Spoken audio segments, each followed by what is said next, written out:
Siapa yang mengada-adakan dalam urusan agama kita ini, ma laisa minhu fahuwa raddun, yang tidak terdapat dari syariat tersebut, maka dia akan tertolak.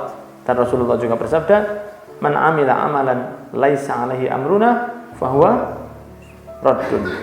Siapa melaksanakan sebuah amal laisa alaihi amruna, bukan termasuk ajaran kami, fahuwa raddun, maka dia akan tertolak.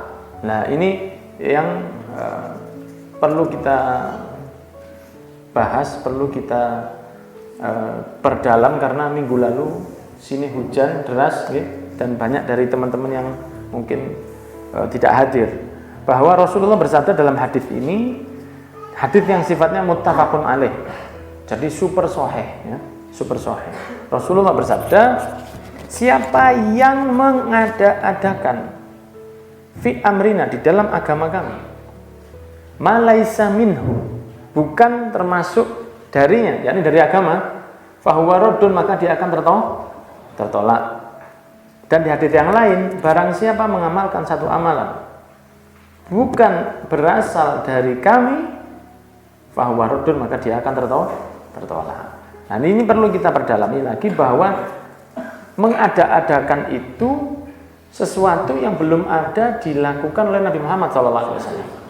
Karena namanya mengada-adakan. Mengadakan itu sebelumnya belum ada, sekarang ada. Ya. Fi amrina, di dalam urusan agama, bukan urusan yang lain. Urusan agama.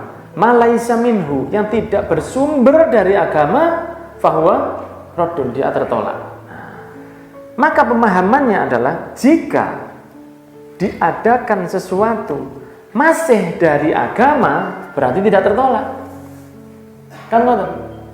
Siapa yang melaksanakan satu ritual agama yang masih berdasar kepada kami, maka tidak ada masalah. Seperti beberapa sahabat yang saya sampaikan pada minggu lalu. Minggu lalu sudah saya sampaikan, ada sahabat yang setiap sholat dia mengawalinya dengan membaca qul huwallahu ahad.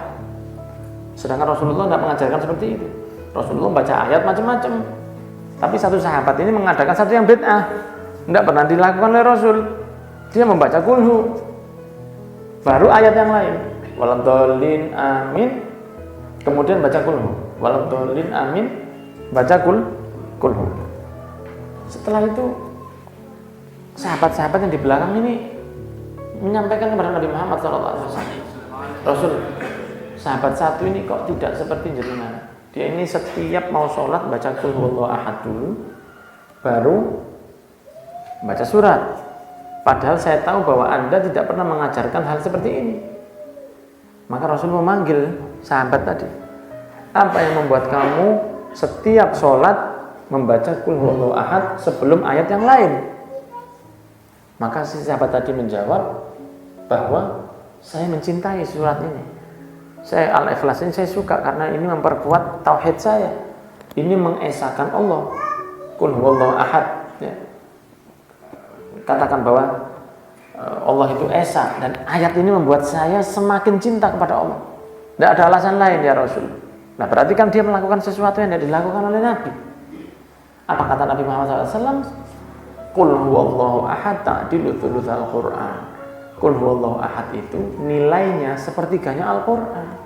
Nah, berarti Rasulullah tidak marah, malah memberi motivasi. Kalau Rasulullah tidak senang, kamu pasti bilang, tidak boleh. Bid'ah ini tidak boleh. Begitu kan? Tidak boleh. Sudah ada dari Nabi, sudah ada. Tidak boleh. Tapi Rasulullah bilang begitu. Apa ya Rasul?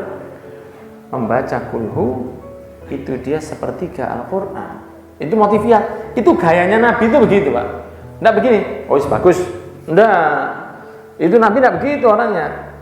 Rasul itu kalau kasih motivasi itu orang itu adem jadinya. Bukan hanya dibagus saja. Oh, enggak apa-apa. Enggak. Kenapa kamu baca qul hu? Kok setiap sholat baca qul hu? Saya enggak pernah begitu. Kenapa kamu baca qul hu? Saya senang ya Rasul. Itu menambah keimanan saya. Nah, membaca qul hu seperti membaca sepertiga Al-Quran. Itu kan sudah cukup jadi motivasi. Begitu pula sahabat Bilal bin Rabah ketika Rasul Isra wal Mi'raj dikelilingkan di surga, kemudian Rasulullah mendengar suara derap kakinya Bilal. Nah, kemudian dia tanya esoknya ke Bilal, tadi malam saya Isra Mi'raj, mendengar seperti ada langkah sandalmu ada di dalam surga. Apa amalmu kok kamu sampai diberi gambaran seperti itu? Bilalnya masih di dunia, dia belum ke surga, belum. Tapi kok bisa sampai ada seperti itu? Maka sahabat Bilal mengatakan, tidak ada ya Rasul yang saya lakukan. Engkau ini yang rojoni amal. Cuman saya ini punya satu seneng kebahagiaan amal. Saya sholat 2 rakaat setiap selesai wudu. Nah ini sesuatu yang diinovasi sama dia. Tapi kan masih tidak keluar dari agama. Kami nggak tahu. Lain kalau sekarang sholatnya menghadap ke timur. Wah ini ngawur ini sudah. Karena sudah laisa alaihi amruna, sudah keluar dari jalurnya yang sudah digariskan oleh Rasul. Karena sholat itu mustaqbilal kiblat. Dulu ya kalau saya ngadep sana itu di sana Ka'bah. Bumi itu kan bundar karena kita bukan orang-orang yang flat earth, orang yang bumi datar. Bumi itu bundar ya, seperti bakso. Jadi kita tuh ngadepnya, kalau ngadep sana, maka saya kalau ngadep sana kan muternya kan akhirnya ke Ka'bah juga. Lah ini kan ngawur. Nggak bisa. Kita ngadep ke kiblat. Rasulullah juga ngadep ke kiblat. Nah ini makanya sholat yang seperti ini. Maka diterangkan oleh Nabi Muhammad SAW, siapa yang mengadakan sesuatu tidak berdasar kepada kita, maka itu tertolak. Itu bid'ah dhalalah namanya. Dengan pemahaman, kalau kamu mengadakan sesuatu, tapi masih ada dasar dari saya, buat aja enggak apa-apa. Sound system kan enggak ada zaman Rasul. Enggak boleh. Masa kan? Boleh. Sound system enggak ada dulu zaman Rasul. Nah Rasulullah kalau ngomong itu suaranya itu bisa, mukjizatnya Rasul itu bisa ngomong didengar 6 kilo. Jadi ngomong di sini orang Singosari itu bisa dengar. Enggak perlu jerit. Itu mukjizatnya Nabi. Lah kalau kita satu ruangan ini aja sound system perlu 2. Mixer, blender semua. Lah iya. Kalau Rasul enggak perlu, kalau kita perlu ini. Zaman Rasul ini enggak ada. Loh iya kan bid'ahnya itu untuk urusan akhirat yang enggak boleh, urusan dunia boleh. Loh, Rasul dulu enggak pakai kacamata, sekarang orang pakai kacamata. Rasulullah dulu enggak pakai sepeda motor, sekarang orang pakai sepeda motor. Ya berarti sekarang pakai onta aja. Loh kan zaman Rasul enggak ada ini. Bid'ahnya ini. Lah kalau gitu sound system itu kan enggak ada sama Rasul. Loh bukan. Yang enggak boleh itu urusan agama. Kalau bid'ah urusan duniawi boleh. Lah mana kata-katanya itu? Enggak ada di sini urusan duniawi atau akhirat enggak ada di sini. Rasul cuma bilang, enggak ada dasar dari saya, tak tolak. Kalau memudahkan dan tidak bermaksiat kepada Allah, maka boleh. Sound system Masjidil Haram itu, sound systemnya itu berapa miliar? Saya pernah ke Sangatta, Kalimantan. Sound systemnya aja 2 miliar masjidnya. Jangan tanya masjidnya habis berapa. Menaranya 100 meter. 100 meter. Jadi saya pas naik ke atas itu naik lift. Nggak bisa pakai tangga, nggak kuat. Pakai lift sampai di atas, itu laut itu kelihatan sudah. Saking jauhnya, saking tingginya. Mihrabnya itu, waduh sudah luar biasa. Walaupun yang sholat mungkin cuma berapa orang saja. Karena jauh dari rumah, ya, jauh dari warga. Akan tetapi sound system, kacamata, mobil, karena ini digunakan hanya sebagai penyampai saja, maka boleh dilaksanakan, boleh. Maka saya mengadakan bacaan sholawat 250 kali setiap hari. Rasulullah tidak memberi jumlah yang sama, tapi dengan jumlah itu saya bisa istiqomah, enggak masalah. Sekarang saya menggunakan tasbih. Rasulullah tidak pakai tasbih katakanlah. Misalnya, tidak pakai seperti sekarang, pakai tasbih digital, ya. Tidak ada tasbih digital zaman Rasul. Tapi saya pakai tasbih ini membuat saya lebih mudah untuk ibadah dan tidak ada maksiat. Kecuali kalau tasbihnya ini nyolong. Kalau tasbihnya beli, dari mana mau maksiat? Saya membaca Maulid Nabi. Maulid Nabi itu zaman Rasul tidak ada. Tapi membaca Quran disuruh Rasul, isinya Maulid, ya kan? Membaca sejarah Nabi disuruh Rasul. Memuji kepada Rasul dilakukan oleh Allah. Rasulullah dikatakan oleh Allah, wa innaka la'ala khuluqin adzim, engkau memiliki akhlak yang agung. Ditutup maulid itu dengan doa. Allah memerintahkan, ud'uni astajib lakum. Berdoalah maka kamu mendapatkan kabul dari saya kabulkan. Maka dalam maulid itu contohnya ada bacaan Quran. Perintahnya Rasul, iqra'ul Quran, kata Rasul. Membaca sejarah Rasul, adibu auladakum ala thalathi khisal hubbi nabiyikum wa hubbi ahli baiti fa yakunu adil Quran. Ajari anakmu mencintai Rasul, mencintai keluarga Rasul dan membaca Al-Quran. Ajari dia. Kemudian membaca sirah, memuji kepada Rasul di dalam maulid itu yang banyak juga dilakukan oleh Allah. Allah mengatakan wa innaka la'ala khuluqin adzim. Allah bakal nyebut fisik-fisiknya Rasul. Alam nashrah laka sadrak, bukankah kita lebarkan, kita luaskan dadamu, alladzi anqadha dhahrak, yang membuat berat punggungmu. Disebut punggung, lisannya Rasul, tangannya Rasul, dan semuanya disebut. Saking beratnya, besarnya pujian Allah untuk Rasul.